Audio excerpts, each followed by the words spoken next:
Hello and welcome to the podcast. I'm currently chilling at my desk making this recording, and some of the neighborhood kids are around. They're teenagers, so right now they're just a bunch of juveniles. And you know how those boys can be now. You're just discovering what it means to be a man, in your own way of seeing the world. So they just, come out every evening, shoot the shit, just perambulate and just generally doing what teenagers do. So if you hear any gisting, any laughing, that's them. That's the teenagers in the background. And of course, the kids are home too, so you might hear some noise from there. Now, today, I want us to look at social selling and how to use it to promote your business. Now, some of you may have heard of social selling in the past. Maybe you heard it like 2-3 years ago. You definitely have not heard of it on the podcast. And to be honest, it's not something that I'm a fan of. I don't talk about it because sometimes I think people are looking for any excuse not to do any selling. People say, I don't want to be tacky. I don't want to be pushy. I don't want to be an irritant. I don't want to be this. I don't want to be that. I don't like selling. Talking about money makes me feel one kind, blah, blah, blah. So I think people are looking for excuses all the time, and influencers, in quotes, business gurus always come up with one thing after another thing after another thing to give you the excuse that it's okay, that you don't have to talk to anybody. You can sit behind a keyboard and use this magic script or this magic prompt or this magic whatever, and then money will flow into your account. So for those of you who are running away from actually having conversations with people, you want to sit behind a keyboard, my advice to you is, keyboard game can work, but eventually we always get to the point where we have to talk to someone. So we can be doing our sales funnel, this hacking, this marketing, this, that. But eventually we get to the point where we're either chatting with one person face to face, not face to face, chatting with one person inbox to inbox, or emailing one person, one email to email, or somebody picks up the phone and calls us. And we had better have the requisite skill that we need to be able to handle that conversation, so that if there's a problem, we resolve the problem and we make the person a happy customer and we make sure that they come back and buy from us again. Or if there's no problem, but they're unclear about one or two things before they transfer the money to us, we make sure that we handle those concerns adequately so that they become a customer. And we also try to get them to come back and also refer business to us in the future, bring their friends, their family members, and their associates. So, my own opinion, you can be a keyboard warrior all you like. Last, eventually, one day, you will have to talk to someone. So, might as well learn. So, social selling, how does it fit into all these yarns that I'm just saying right now? Done right, social selling does not run away from the fact that you have to talk to someone. Social selling just focuses on certain kinds of techniques that you can use online to connect with people online and to nurture people online, to nurture contacts online. Do all the sweet stuff online, the knowing, the liking, and the trusting, so that when the time comes and somebody slides into your DM or when somebody picks up the phone, you can now close the sale effectively. So that is what social selling is. You're going to be doing a bunch of stuff online to connect with people, to nurture relationships, to nurture contacts, to do plenty things online. Whether it's LinkedIn or whether it's Instagram, social selling is just all those techniques and all those skills that you're using to connect with people and then to nurture them. So that one day, when they are ready, and they slide into the DM, because once they slide into your DM, it's no longer an online thing again. Technically speaking, it's online. But, once they slide into your DM, it's personal now. This is me having a chat with you. So it's personal. You will now be able to close the sale off of the socials, off of the network, off of the whatever. So, from what I've said so far now, social selling, you see now that the core concepts are relationship building or trust and rapport. Essentially. Not all. So you're trying to do relationship building online. So let's say you only have an LinkedIn presence like me. It will be building relationships with people online and trying to establish trust and trying to establish rapport. Rapport means we are flowing, we are vibing. I know some stuff about you, you know some stuff about me, and we feel like we are alike. We feel like we relate.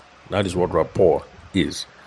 So, yeah, that's all social selling is about. How can we use Instagram, LinkedIn, Facebook, Reddit, what else? Everything, sure, Bobware. How can we use all of that to build trust, build rapport, and engage in meaningful conversations? Now, when we say meaning or valuable, this is something I've said on the podcast. I should not have to repeat it, but I will because there's some people who are here for the first time. Valuable, value driven, value, whatever, just means you're giving helpful information and you are addressing the needs that your audience has. So, when you're going online to say, I am the greatest, I am the best, I am the this, I am the that, that is not valuable. In fact, excuse me, in fact, after a while, people will tune you out and they will stop listening to you or stop reading you or stop liking or tweeting or sharing because after a while, it gets old when all you say is, I'm the greatest, I'm the best, I'm the this, I'm the that. But if you're giving helpful information, if you're trying to address their concerns, address their whatever, that is why all those posts that say 90% of people who 90% of people who do this and this, that, and that have so and so problem. Do you have those kinds of problems?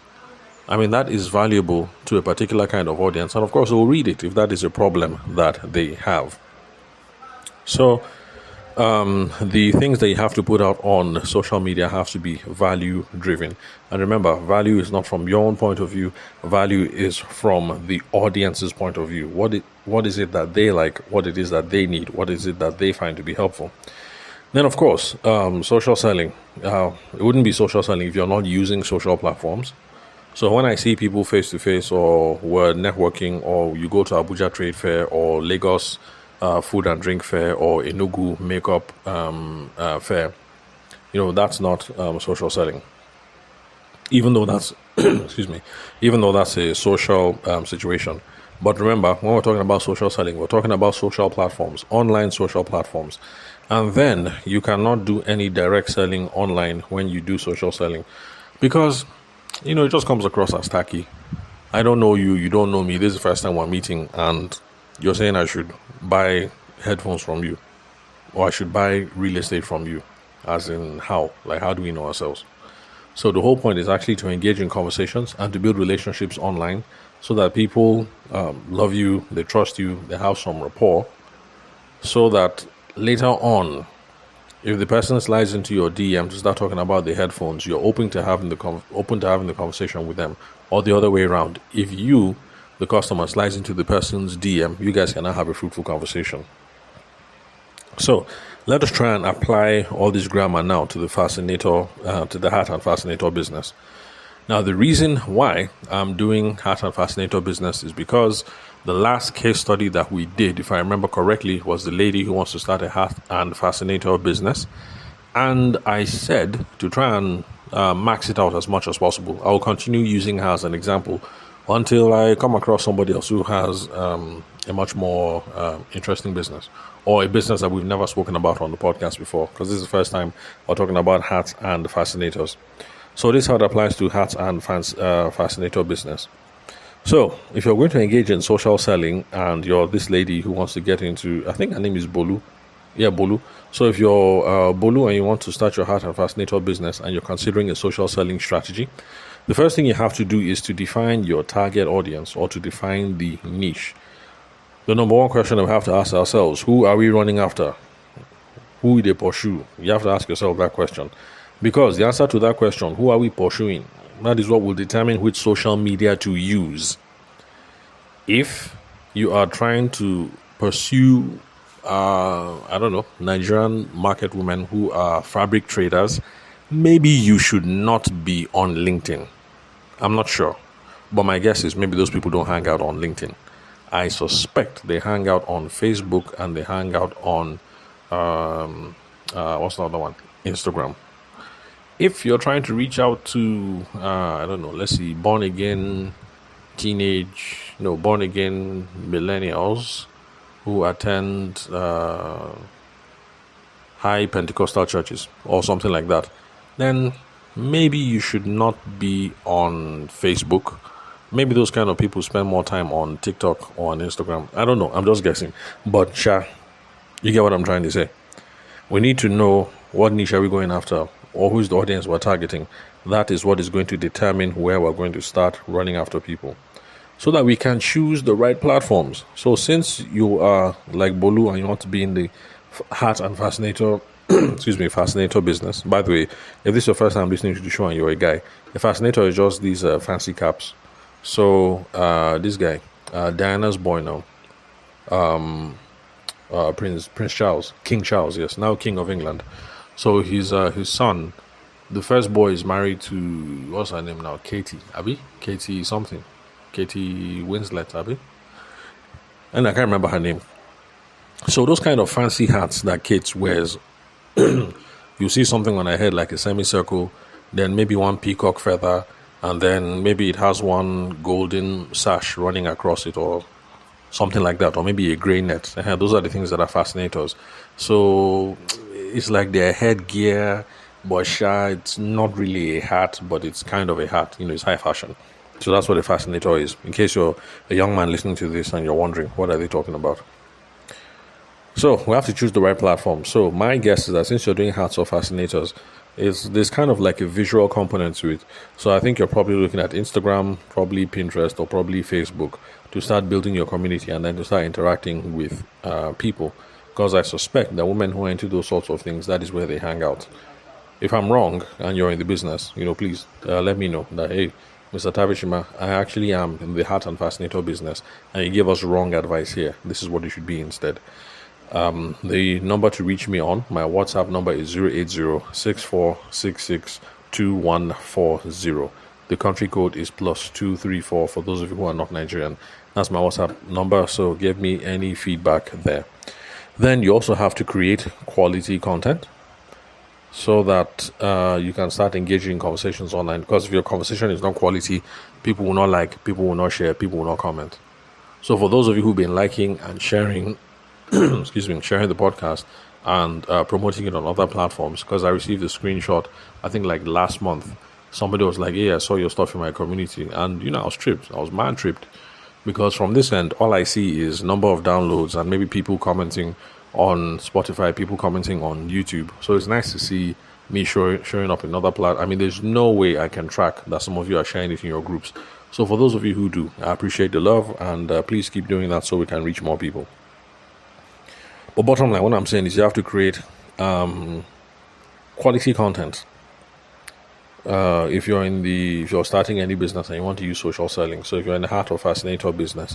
Now, one thing I want to point out, especially since I have my background was in events and I used to handle photography and video. When a lot of people hear quality content, what they think about is equipment. They think about light, they think about backdrop, they think about camera that costs like 2.5 M, all that sort of thing. That's what they think about when they think quality or production value.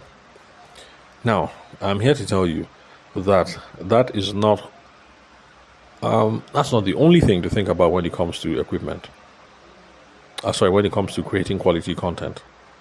So long as you pay attention to the scripting or the messaging, what am I trying to say? Who am I trying to say to? What is the best way to say it?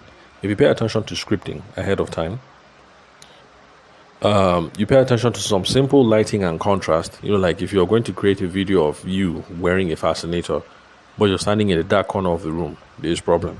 But at least if you sit or stand facing a window so that the window light is beaming in on your face, that's a good thing. So pay attention to lighting in that sense. It doesn't have to be fancy. Good lighting is going to give you a contrast. You make sure that the background is clean. Don't go and record when the children's bathroom towel is hanging, at the back. Just look for nice, clean background, and then focus more on composition and styling. So composition basically just means how do you put yourself in the frame. So for those of you who sell hats and fascinators, when you open up your phone and you do that reverse screen thing, and you want to start making a video of yourself, of your head wearing the hat, you can turn on something on the phone. It's called a grid. Now, what that will do is it's going to put 4 lines across the screen. 2 lines are going to come from the top to the bottom, And then two other lines are going to go from the left to the right at the same distance. So what that will do is it's going to break up your screen into, that's how many now? That's 9. It's going to break up the screen into 9 segments. Now, the safest way to do this thing is to carry your face and put it in that middle square. Let me repeat what I said. When you put on turn grid on your phone, it is going to now draw 2 lines from top to bottom, 2 lines from left to right. That will now divide your screen into 9 equal parts. To be safe, and the most traditional thing is to actually put your face, your smiling face, that's your eyes, your nose, your mouth. That part must fit inside the middle square. So those are just some of these basic things I'm talking about. So if it's well lit, you're in front of a window, you're receiving good lighting, your face is in the middle of that thing, then there's enough for people to see your facial expression. People can see the clean background. There's enough room for people to see the fascinator on your head. You've paid attention to the scripting on what it is that you're going to say or the story. So that should help. With time, you can buy the ₦1 million light, the 4 million naira camera, and all of that with time. But for now, you do not need to start that way. Then what else? Okay, make sure you engage and build relationships online. Whenever people make a comment, please respond quickly whenever they make comments or whenever they make mentions, which is what I do on the podcast. I try to make sure that I respond to everybody that same day. If you have made a comment on my YouTube channel, or you've made a comment on my Spotify, you can be a testimony to the fact that I respond to everyone that same day. It's easy for now because I'm not getting dozens of comments every day. I'm at the stage where I'm getting, maybe if it's a busy day, maybe I'll receive 3 comments in a day if it's busy, so I can still respond to people. But then when the podcast blows up and I have millions of Nigerians listening, maybe that might be an issue. But for now, I'm responding to people every day, and it is part of social selling. It is part of building rapport. It is part of building trust, and that's the reason why some of you feel like you know me. Apart from the fact that you're listening to what I'm saying right now, you make a comment, I respond that day. We even ping 2 or 3 times. For some people, we even now end up hopping on the phone call. You feel as if there's some know, like, and trust there. You feel like you know me. That is what makes it easier for us to swing into a sales conversation, and I can start coming up with proposals about how I can help your business. Then for social selling, let's see, what else? Okay. Collaborations, yeah. So you have to collaborate as well. If you're in the hat and fascinator business, you have to look for other fashion bloggers, fashion stylists, event planners that you have to collaborate with and put out useful content. Now, there's one skill, I must admit, I am very, very bad at this, but it's something you should do, and that is called social listening. Social listening is when you're looking at social media and you're just trying to see what's going on, what's out there. You'll be looking at industry trends, maybe even check your company name, see how they're mentioning your competition. You're just trying to figure out, what's going on in the industry. That gives you a sense about, where to move, whether to move here, whether to move there, whether to be designing like this or to be designing like that. As if you're doing social listening. Social listening, you just open the app and then you begin to look, or lurk, as people say these days. Lurking is when you're looking but you're not commenting. So you begin to look or you begin to lurk and you're just checking. What are people saying about me? What are people saying about the competition? What are people saying about fascinators in general? What are people saying about this design, that design? Oh, Toke Makinwa wore fascinator. What are people saying? Are they praising it? They are blasting her. This person wore fascinator. This person wore her. You just look and look and look. Like this lady, Iniedo.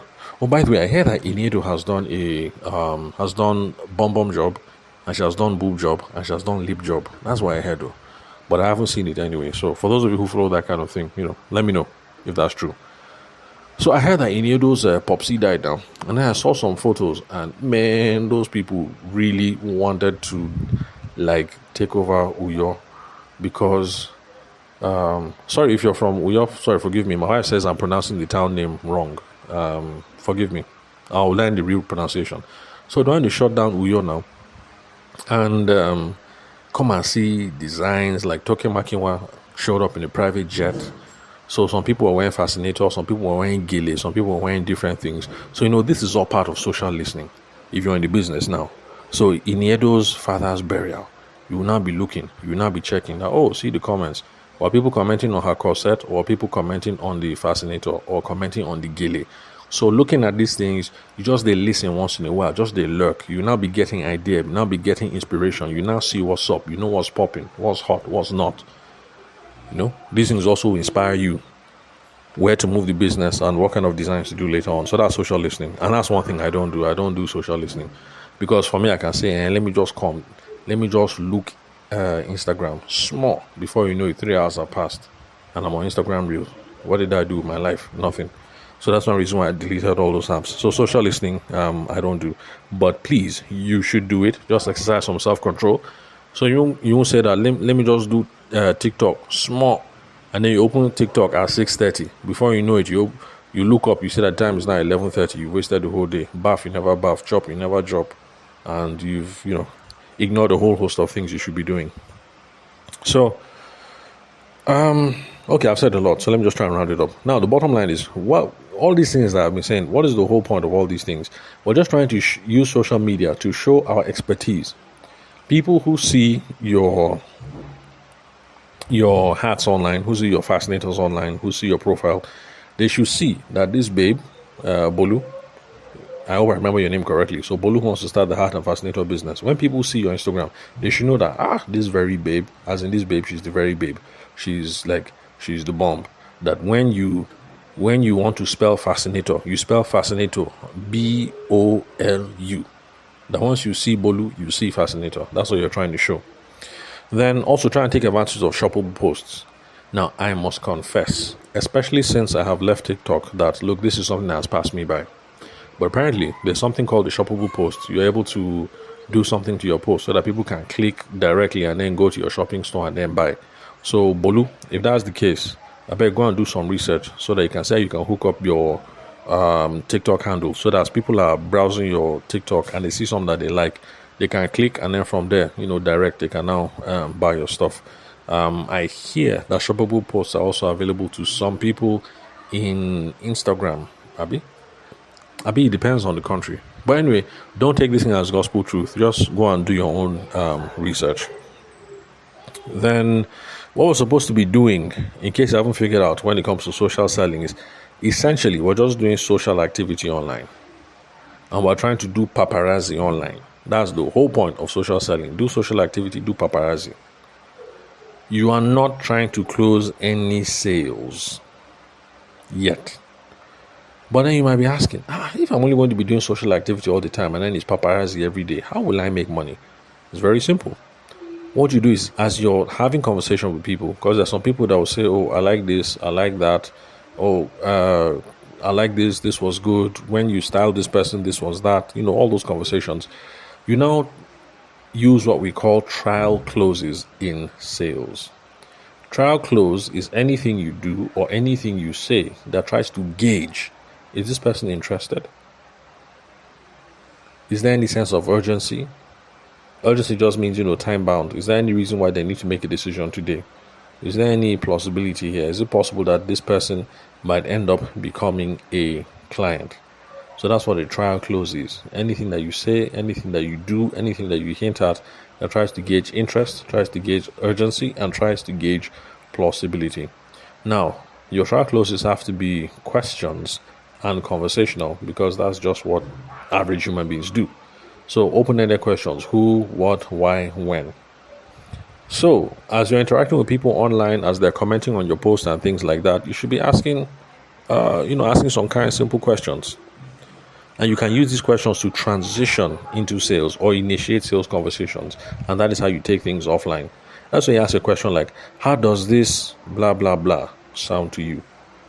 So I'm not a fascinator person, but, fascinators will have different kinds of features, for instance, like those ones that they make with a peacock hat.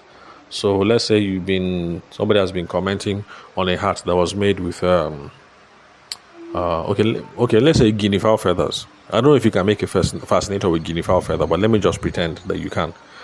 So after a while, you ask the person, so how does this sound to you? Are you leaning more towards guinea fowl feathers or peacock feathers for fascinators that you would like to use? See, that's like a trial close question. He's trying to gauge, is this person really interested? Is there a sense of urgency? Is it possible that this person might be a customer? It is when you start chatting like that in the comment section that it's easy to say, oh, let's slide into DM. And then you can now close in the DM. Another trial close. Can you see how this will fit your blah, blah, blah, blah, blah? Let's say you've been chatting back and forth. The lady mentioned that her sister is getting married. Can you see how this thing will fit in your sister's bridal train? That is a trial close. You're trying to gauge, is this person interested? Is there any sense of urgency? Things like that. How does this measure up to what you're looking for? Or how does this measure up to your sense of style? Or how does this measure up to your, blah, blah, blah? That is also a trial question. Do you have any questions about XYZ? Do you have any questions about our leopard skin fascinators? Do you have any questions about, blah, blah, blah? Sorry, forgive me. I do not make fascinators. So this is just me making stuff up. Those of you who are in the business, you will know how to use the proper thing accordingly. And then you can also ask, how do you feel about price? How do you feel about delivery options? Stuff like that. So all those questions, depending on the answer you get, will determine whether you are ready to move to a selling situation with this person or not. For those of you who keep thinking that if you sit behind a keyboard, your life will be simpler, have you noticed the amount of work that you will have to do? If you have not noticed, rewind to the beginning of this episode and start listening again. Have you noticed the amount of work that is involved in social selling? That you'll be showing up every day online and be doing social activity and be doing paparazzi. But yet you're not trying to close business because it's too tacky. Have you noticed the level of work that is involved? For this level of work, please, and because of the dynamics online, do not expect short-term results. Do not assume that you open your handle in January and then in March, you're already counting your millions. It does not work that way. There are some industries, there are some products where that works, like human hair and, stuff like that. Because to be honest, people are looking for human hair on Instagram. They're in a different mind frame. Maybe 8% of the time they're just looking at designs, but eventually something happens. Small money comes in at work, or maybe something clicks, or my birthday is coming, let me just treat myself, let me just buy one wig. So yes, in those kinds of things like baby diapers and like human hair, you can start in January, and by March you can expect to be counting some Sogun Bunny. But for other people, do not expect short-term results. Now, this is the reason why I personally recommend old school prospecting, because I think it's easier and it's quicker. Because Bolu, if you were paying attention to the first episode where I was recommending much more traditional things, like going to church, talking to some of your babes, going to the office, talking to some of your babes, like, oh, this fascinator thing we've been talking, well, I don't start to, I've started the business, support your girl now. From all those conversations, you can start talking to somebody January 1st, and then by January 15, January 16, you're placed like 2 or 3 orders. It's possible. That is good for momentum, and that is good for motivation. That you started talking to people January 1st, and then by January 21, some people have transferred money to your account. It feels good. You feel like I'm doing something. You feel like you're on the right path, like you're going somewhere. You'll be feeling confident. You'll be feeling like, you know what, if this thing continues, in like 3 months I can quit my job. I can say bye-bye to that my useless manager. But then if you're sleeping on the internet, doing social selling, the time will come, but it's medium to long term. Don't expect any short-term results. And please, if you must do social selling, do not resist the urge to try and close people here and now. The goal of social selling is to show your expertise online. Be doing social activity. Be doing paparazzi. Show that you are the expert. Be engaging in small conversations. Use trial close to figure out who is interested. From trial close, you will now slide to DM, and that is where you try and close the deal. But building trust online, know, like, and trust online, unfortunately, my brothers and sisters, it actually takes time. So don't think you will do social selling January and then by March or April, you are now counting good money. It doesn't work that way. For most people, it doesn't. If you're selling baby diapers, yes, it works. Because, who doesn't need, for parents who have newborn kids, who doesn't need the diapers? They do. And like I said, for human hair and maybe Ankara, people will lurk 80% of the time, but then eventually they get ready to pull the plug because they have some extra money, like the Ankara thing. Okay, I haven't bought Ankara in years, but the last time I bought Ankara from this lady online, she's based in Lagos, one fabric, I think like 6 yards was, was like 3.5 or so. Some of you will be laughing now. You know that I haven't bought Ankara in a long while. So so it's like that now. You're looking at designs, and then eventually some money comes through, and then your wife is like, instead of looking, let's just buy now. So okay, which one do we want? This, that. How much is it? 3.5 per one. Okay, call the babe. Let's negotiate. Transfer the money. Pick up the delivery. Anyway, so summary. That's just it. That is what social selling is, and I probably am not going to talk about social selling much because I'm trying to get you guys to engage with people, sharp, really, as in live, direct, talk to someone, pick up the phone as quickly as possible. That's the reason why I don't talk so much about all this social selling stuff.